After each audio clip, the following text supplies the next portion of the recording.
Hi అండి, welcome to అమ్మ వంటలు.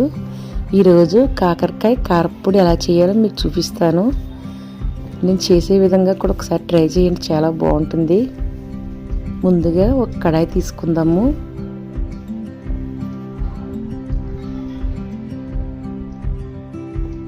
ఆ కడాయిలో తగినంత ఆయిల్ వేసి, ఆయిల్ హీట్ ఎక్కిన తర్వాత పల్లీలు వేసుకోవాలి. పల్లీలు దోరగా ఫ్రై చేసుకోవాలి.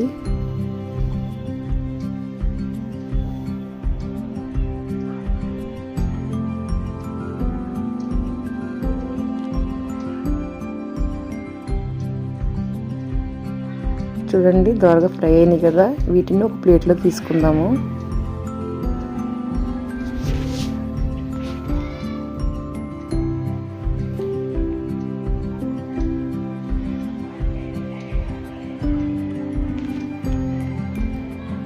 ఇప్పుడు శనగపప్పు, మినప్పప్పు వేసుకుని ఇవి కూడా ఫ్రై చేసుకోవాలి.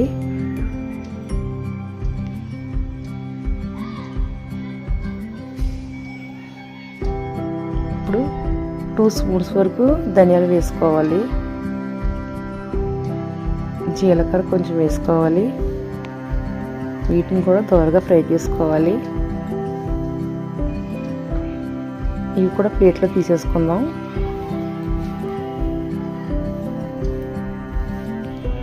ఇప్పుడు ఎండుమిర్చి వేసుకుని ఫ్రై చేసుకోవాలి. మీకు కారం ఇష్టమైతే కొంచెం ఎక్కువ వేసుకోండి.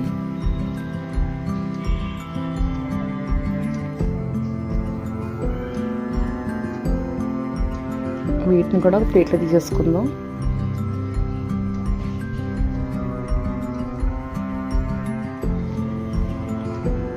ఇప్పుడు అదే కడాయిలో కరివేపాకు వేసుకుందాము. ఇది కూడా ఫ్రై చేసుకోవాలి. దీనికి కూడా ప్లేట్ తీసేసుకుందాము. ఇప్పుడు ఆయిల్ వేసుకుని కాకరకాయ ముక్కల్ని దోరగా ఫ్రై చేసుకోవాలి. అంటే గోల్డెన్ కలర్లోకి రావాలండి. చూడండి, కలర్లోకి రావాలి. వీటిని కూడా తీసేసుకుందాం. మీకు చూపించిన పోపు దినుసులన్నీ, కరివేపాకు అన్నీ గ్రైండ్ చేసుకుందాము. కాకరకాయ ముక్కలను కూడా గ్రైండ్ చేసుకుందాం. ఈ పౌడర్ అన్నీ ఒక ప్లేట్లో వేసుకుందాము. ఇప్పుడు వెల్లుల్లి వేసి గ్రైండ్ చేసుకుని మొత్తం వీటిని ఒక పెద్ద మిక్సీ జార్లో వేసుకుని సాల్ట్ వేసుకుని ఒకసారి తిప్పుకుని ప్లేట్లో తీసేసుకుందాం. అంతేనండి, కాకరకాయ కారప్పొడి రెడీ అయిపోయింది.